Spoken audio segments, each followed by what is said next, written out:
Andito na naman tayo sa nagbabagang showbiz balita. Panoorin natin ang video ni Pia Wurtzbach kung saan ay umattend siya sa Pride Night ng LGBT. Panoorin natin ang video niya.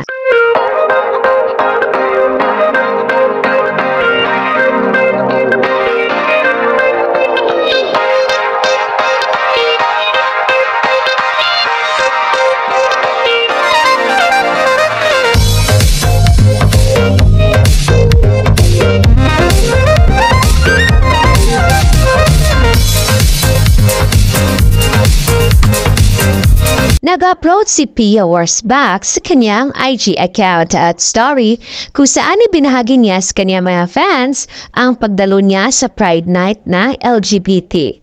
Pagkagalingan niya sa ibang bansa ay nag-set siya agad ng kanyang schedule kung saan ay atin siya ng Pride Night. At isa nga siya sa mga inibitahan sa nasabing event. At nagkaroon nga siya ng speech doon kung saan ay maraming natuwa sa kanyang speech dahil ay galing daw ito sa kaloob-looban ng kanyang puso. At marami ding nagkomento na maganda talaga si Pia Wurtzbach at mabait pa. Panoorin natin ang kabuuan na sabing video ni Miss Pia Wurtzbach at huwag kalimutang maglagay ng komento sa video na ito.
Thank you sa panonood sa nasabing video ni Miss Pia Wurtzbach sa Pride Night. And for more showbiz update, don't forget to like, subscribe, and share.